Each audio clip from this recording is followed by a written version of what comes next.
Partagez votre passion du football avec Premium Automobile, partenaire de l'Estac.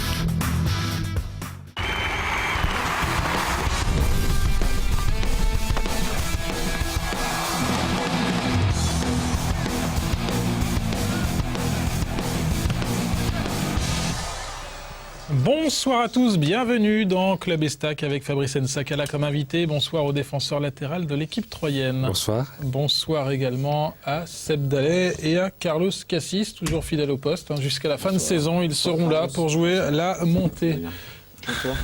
Tranquille, Fabrice. Ça va? Ouais, tranquille. Bon, je peux faire le sommaire? Non, on y va? Allez, au sommaire de Club Estac ce soir, un retour sur la 36e journée de Ligue 2. L'Estac a battu Lens vendredi au Stade de l'Aube 2-0. Une victoire qui permet aux Troyens de s'accrocher au rêve de Ligue 1. On fera le point avec les interviews de Stéphane Drouin et Raphaël Caceres. Nous parlerons ensuite de notre invité Fabrice Nsakala. C'est 28 matchs comme titulaire cette saison en Ligue 2. Une saison pleine à 21 ans pour le latéral gauche de cette équipe troyenne. Et puis l'avant-match, l'Estac se déplace à Monaco ce vendredi pour la 37e journée de Ligue 2. Nous appellerons l'ex-capitaine troyen Éric Marester, le défenseur de Monaco, nous dira comment les Monégasques abordent ce rendez-vous qui est capital. Non pas pour Monaco, mais surtout pour les Troyens. Premier sujet donc de l'émission, la victoire face à Lens 2-0 vendredi soir. Premier but de Rincon, deuxième but de Caceres. Au bout de 20 minutes, c'était plié. Victoire facile? Facile quand même pas, hein, parce qu'ils ont quand même poussé. On peut voir aussi qu'ils ont touché le poteau à un moment. Pour revenir à 2-1? Oui, mais quand même on a fait une belle entame de match et ça s'est vu. On vient de 2-0 au bout de 20 minutes, donc forcément on est satisfait du match. Seb? Très belle performance des Troyens, c'est en tout cas ce que vous disiez dans le jour de match avec David Mutel. Oui, tout à fait. Disons que forcément, cette fin de saison, l'Estac est attendu aussi par ses supporters, par les gens qui vibrent avec cette fin de saison. Et on le sait, c'est jamais évident d'entamer des matchs comme ça avec on va dire un peu plus de pression, même si il ne faut pas avoir la pression de gagner, puisque ce serait quand même dommage. Mais disons que contre ces grosses équipes, parce que Lens, malgré tout, s'ils font une saison très moyenne, ça reste quand même un club important avec une grosse équipe. Ce qui est important, effectivement, c'est de marquer assez rapidement. On en reparlera tout à l'heure, mais ça peut être effectivement la clé aussi pour gagner contre Monaco. C'est marquer rapidement pour définitivement montrer à l'autre équipe que il n'y a plus trop d'espoir et qu'il va falloir remarquer 2 buts ou 3 buts derrière pour gagner. Donc après, il s'installe dans les équipes comme ça avec beaucoup de personnalité. Il s'installe après on va dire un manque de motivation peut-être jusqu'à la fin du match. Même si on a vu une très belle réaction de Lens en deuxième période. Un but de Rincon, ça vous fait rire? Oui, parce qu'il y a tous les défenseurs qui marquent et moi j'y arrive pas. Donc. Voilà, c'est ce que j'allais dire. Mais on va laisser à propos de pour la fin, le meilleur pour la fin. Je garde du jus pour ça. Stéphane Drouin, non, je ne crois pas. En coupe, il a marqué 2 contre son camp. Oui, c'est bien. Allez, à propos de ce match face à Lens, on va écouter Raphaël Caceres et Stéphane Drouin. C'était au micro de David Mutel juste après la rencontre. Dans quelques instants, le temps qu'il s'installe en conférence de presse d'après-match. Voilà, ils sont là, Stéphane Drouin et Raphaël Caceres. C'est parti. On a commencé assez fort, on savait que c'était une équipe avec 2 lignes de 4, difficile à bouger. Et on a réussi à marquer sur notre temps fort. Je pense que ça nous a permis après, avec le terrain qui était assez lourd, de bien gérer en deuxième mi-temps le match, parce qu'on était aussi un petit peu fatigué avec les 3 journées de suite. Donc voilà, je crois qu'on a fait un début de match idéal, avec 2 buts d'avance. Ça nous a facilité après en seconde période la tâche. Je pense qu'on a fait vraiment une très bonne entame, très bonne première mi-temps où on a eu la plupart du temps la possession du ballon. Ça s'est concrétisé par 2 buts. Donc je pense que c'est mérité. Bon, on savait que Lens, je pense, allait se faire un peu bouger à la mi-temps, donc ils allaient revenir avec de meilleures intentions. Nous, on menait 2-0, on n'allait pas se jeter dans la gueule du loup, donc voilà, on a préféré la jouer un peu plus défensive pour conserver ce score et on l'a bien fait. Et ça a marché, victoire donc 2-0 des Troyens. Les résultats maintenant de cette 36e journée de Ligue 2 avec donc la victoire de l'Estac 2-0 face à Lens. La défaite du promu Bastiais, le champion de France de Ligue 2, corrigé au Mans mais ça n'a pas trop d'incidence, 3-0. La victoire très importante de Reims face à Monaco 2-0 et le match nul qui arrange pour l'instant les Troyens. Clermont et Sedan font match nul donc un but partout au classement. L'Estac conforte sa 3e place avec 3 points d'avance sur Clermont. Reims a un pied et 4 orteils et demi en Ligue 1. Clermont et Sedan peuvent y croire encore un tout petit peu. C'est devenu maintenant un rituel dans cette émission. On va voir des images d'Estac TV, notamment de Brice Micot sur la pelouse. Brice Micot d'ailleurs auteur d'un doublé dimanche contre Vaud. Ça c'est important aussi dans la course à la montée. Encore une scène de joie au stade de l'Aube. C'est des beaux moments ça à vivre, Fabrice. Bah oui, forcément. Hein. Surtout quand des joueurs comme moi qui sortent de la formation où on en a toujours rêvé, on se dit peut-être qu'on jouera, on aimerait jouer la montée avec notre club et là c'est ce qui arrive, donc forcément on est motivé. C'est la première fois que vous ressentiez ça, en tout cas cette ambiance là, c'était encore un peu plus magique là, du côté du stade de l'Aube vendredi soir. Oui, parce qu'à chaque match on s'en rapproche un peu plus, donc forcément ça attire le monde et ça nous motive encore plus que d'habitude. Et comme d'habitude on va écouter le cri de guerre du vestiaire troyen.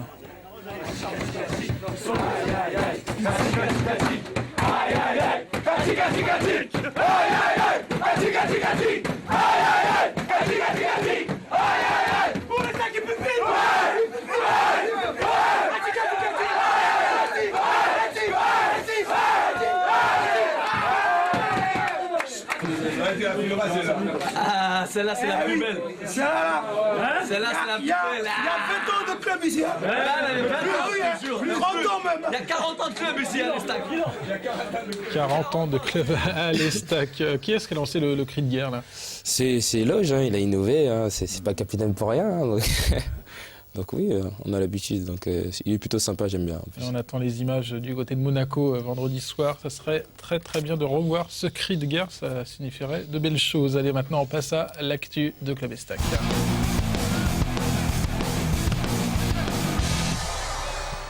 Et l'actu, c'est la Ligue 1 qui est vraiment tout prêt pour les joueurs troyens. Vous y croyez franchement, là, vous? Là, si on n'y croit pas, on n'y croit jamais. Hein, donc, S'il fallait donner des pourcentages, Reims y est à 98%, l'Estac y est à combien là? je dirais 85. 85 Ouais. Seb, ça vous semble élevé comme pourcentage? Je ne saurais pas évaluer en pourcentage. 3 points d'avance avec une différence de but moins bonne pour les Stacks, donc ça fait 1 point en moins, donc ça fait 2 points d'avance pour les Stacks. Sans s'occuper des autres équipes, il faut faire un bon résultat à Monaco et gagner chez soi contre Amiens, et les Stacks sera à 100% en Ligue 1. On regarde le calendrier des autres équipes, Fabrice. On va d'ailleurs le voir, les confrontations des adversaires. Est-ce qu'on le regarde ou alors on se concentre juste sur la performance de l'équipe? Nous, de toute façon, on a l'entraîneur qui nous a conseillé de faire attention plus à notre performance qu'à l'adversaire et de ne pas se mettre de pression. Donc, on ne fait pas spécialement attention aux résultats de Clermont derrière.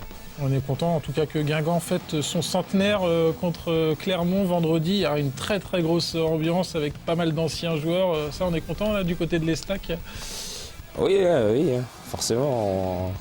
Ça donne envoyer un message de félicitations à Guingamp pour son centenaire. Après, peut-être, après la soirée.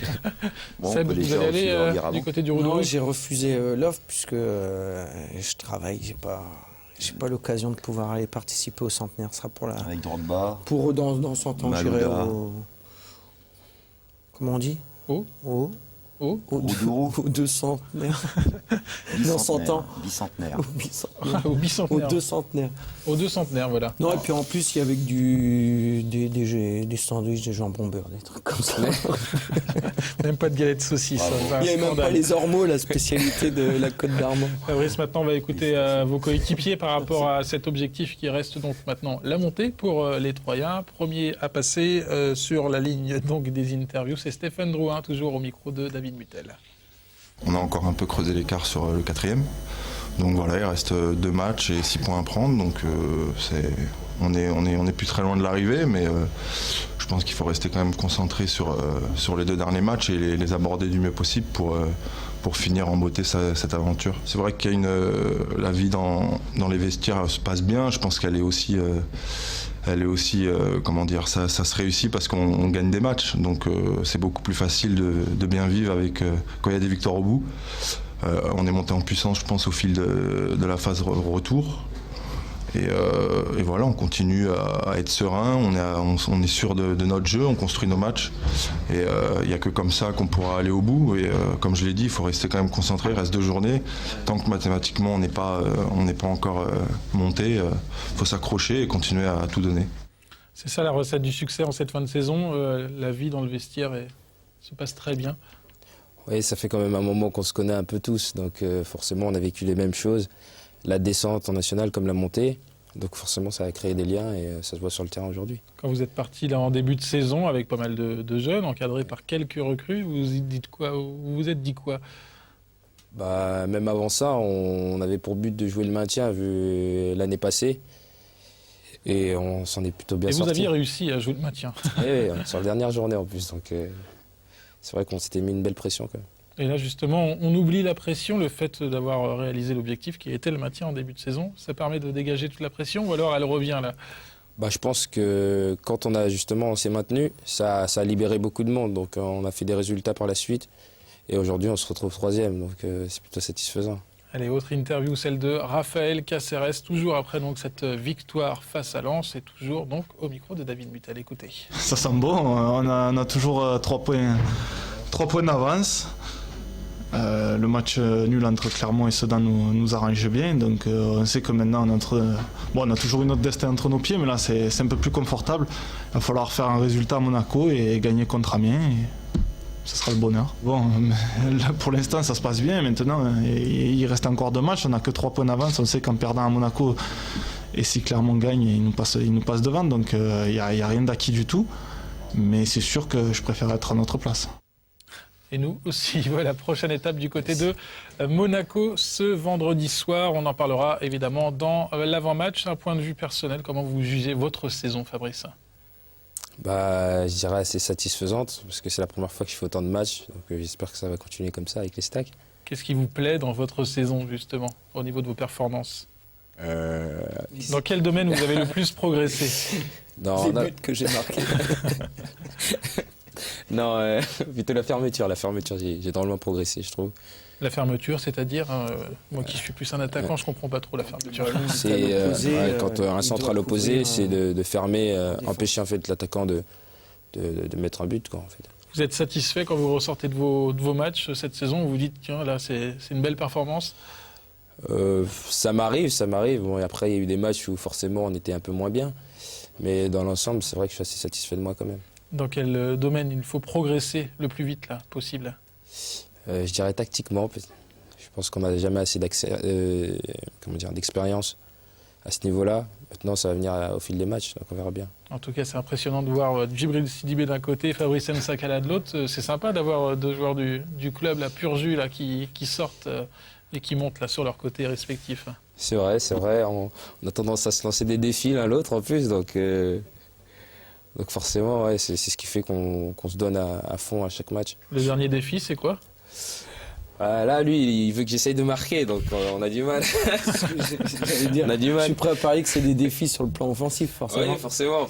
Donc vous êtes à combien de passes d'ess tous les deux? Pas beaucoup. Une pour Fabrice, pour Marcos contre Nantes. Oui.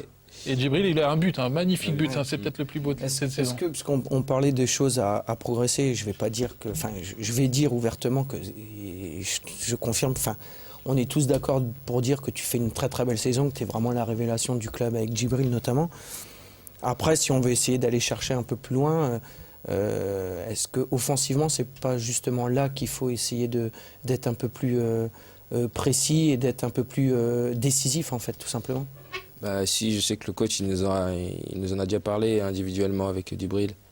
Il trouve que c'est vrai qu'on met beaucoup de percussions dans le domaine offensif, mais qu'on n'est pas assez décisif en fait sur le dernier geste. Donc on le travaille à l'entraînement, mais ça va venir avec le temps. Oui, bien sûr.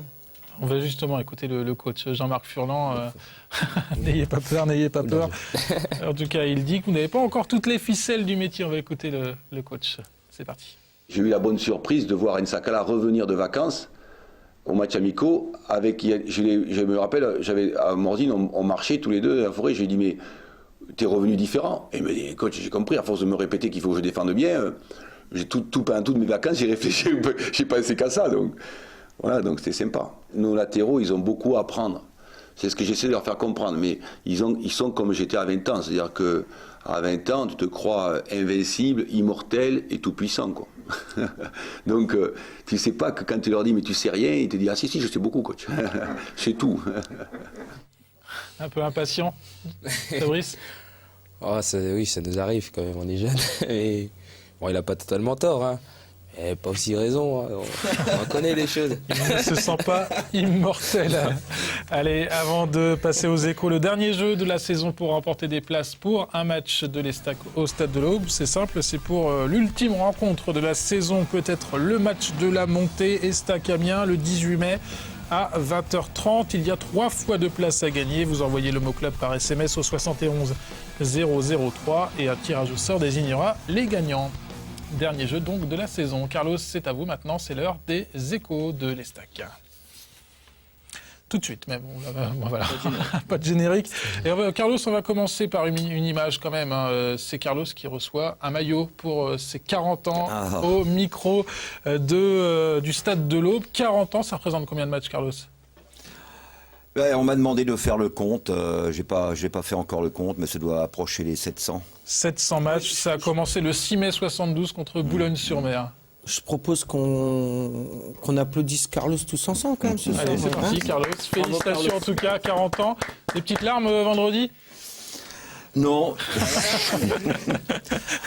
Non, pas de larmes parce que j'étais un peu en colère parce qu'on m'avait demandé de laisser mon micro avant le match et moi sur mon conducteur j'avais pas prévu puisque ça a été une surprise donc j'étais un peu irrité quoi parce que professionnel bon d'accord lâche un peu. C'est le plus ancien en activité en tout cas. Ouais probablement. Probablement, c'est sûr. Probablement.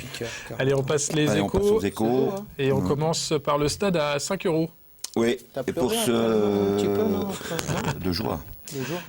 Pour ce match, effectivement, contre Amiens, le club tout entier souhaite que le stade soit plein à craquer. Il faut vraiment que, si le bonheur est au bout, qu'on le vive tous ensemble au maximum. Tout le club, les supporters, les joueurs, les administratifs, les coachs et le public, voilà. Donc pour ça, eh bien on fait tout le stade à 5 €. 5 € dans tout le stade et je peux vous dire qu'il y a déjà pour l'ouverture de la location cet après-midi, il y a déjà beaucoup de monde qui s'est présenté. Je pense qu'on va essayer d'être aux 20 000 pour la première fois de l'histoire de ce stade de l'Aube, voilà. Et j'ajoute aussi que il y a avant ce match, il y a le challenge Angèle Mazzoni avec un tournoi qui met aux prises 6 équipes d'anciens, Metz, Reims, Dijon, Auxerre et 2 équipes troyennes. Et on citera des anciens troyens. On détaillera le programme la semaine prochaine avec pas mal d'anciens joueurs évidemment, notamment des Voilà, on aura plus de noms de confirmation de présence. Et voilà, ça va être une grande journée, une grande soirée. J'espère que ça va bien se terminer par un feu d'artifice magnifique. Et puis ensuite, si jamais on est au bout, on arrive au bout, on se lâchera. Bon, très bien. Un nouveau docteur à l'Estac, en un mot. Oui, et ça c'est un événement parce que c'est la première fois qu'un médecin sera salarié directement au club. Bienvenue à Jean-Reynald Milot, qui est un médecin spécialiste du sport. C'est quelqu'un qui donc assurera une présence à mi-temps complet, je dirais. À mi-temps complet, puisque l'autre mi-temps, il l'exercera auprès de l'Institut médico-sportif.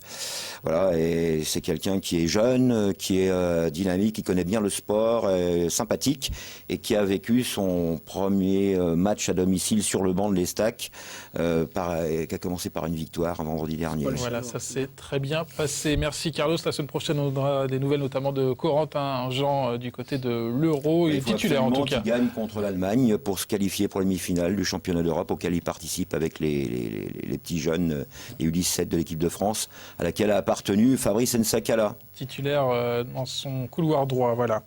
Allez, on passe maintenant après les échos de l'Estac. C'est l'heure de l'avant-match. C'est parti.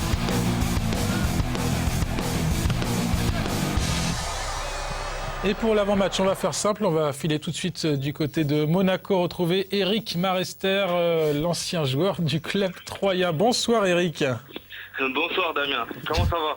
Très bien, depuis lundi on s'est croisés du côté du stade de l'Aune. Fabrice Nsakala, Seb Dallet et Carlos Cassis sont là pour vous écouter. Est-ce que vous allez laisser filer le match? Bonsoir Eric. Oh la belle blague. Salut ami. La belle blague. Salut ami. Filer le match, pour qui? Est-ce que vous allez laisser filer le match pour vos anciens coéquipiers? Je t'appelle après l'émission, je t'appelle un petit coup après. Honnêtement, je suis sincère avec vous, franchement, je pense pas. Je pense pas. Parce que voilà, autant vous jouez la montée, je pense que vous êtes très très bien partis. Et voilà, vous avez un match derrière nous à Amiens que je pense que vous allez bien négocier. Donc voilà, nous on joue à domicile, on est quand même l'AS Monaco, on se doit devant notre public de gagner les matchs. Et donc ça va être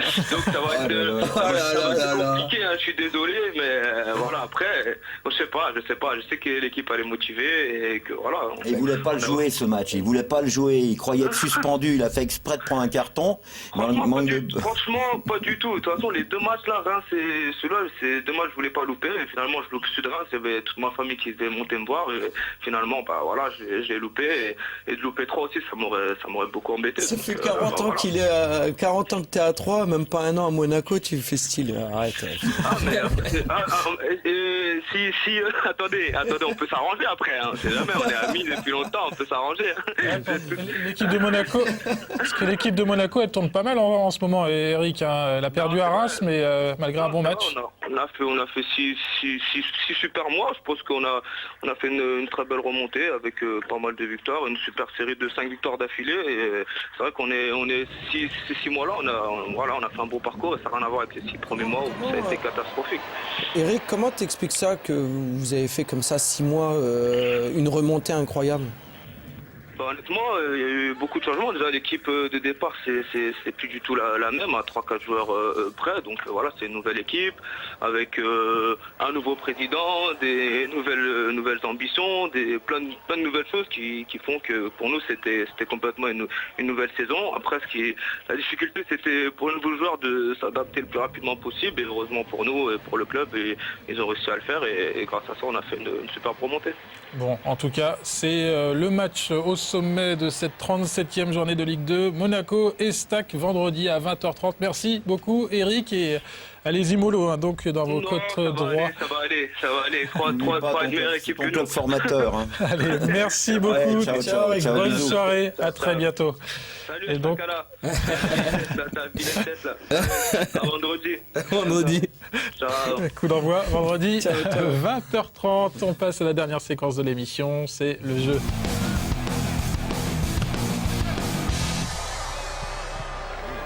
Xavier Thiago en tête avec 14 points. Fabrice nous avait un petit peu régalé lors de sa première venue sur le plateau en novembre. Il avait fait 5 points avec le O. Il se concentre. Hein. Concentré, Fabrice?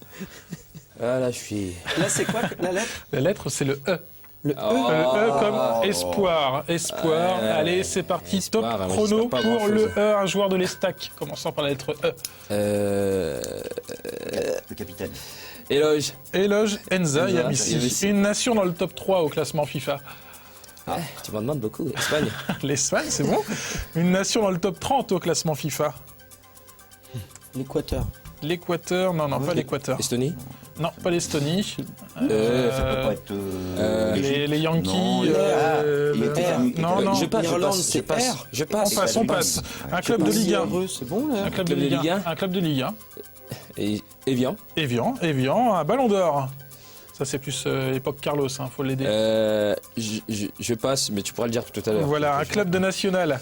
Un club de national. National en E. Pas très loin d'ici. Non, on passe aussi. Je passe. Épinal. Épinal, voilà, c'est bon. Le nom d'une émission ou d'un magazine autour du football. L'équipe.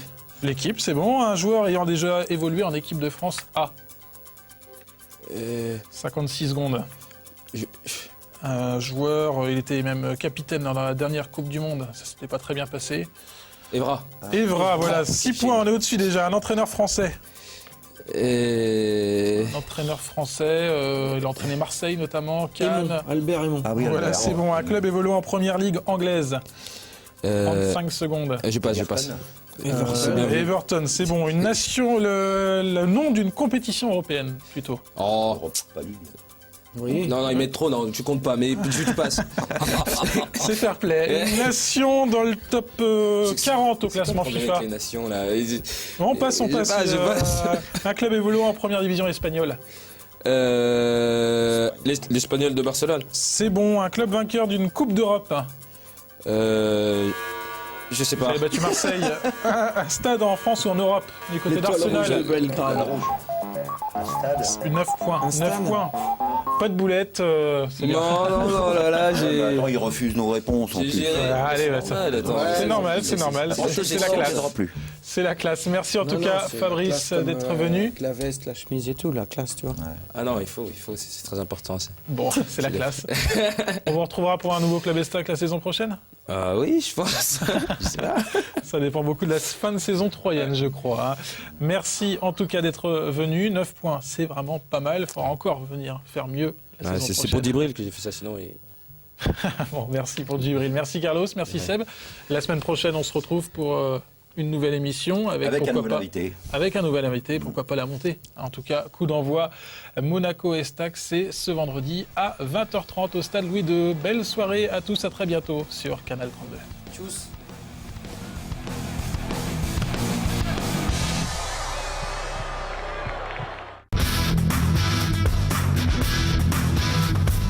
Partagez votre passion du football avec Premium Automobile, partenaire de l'Estac.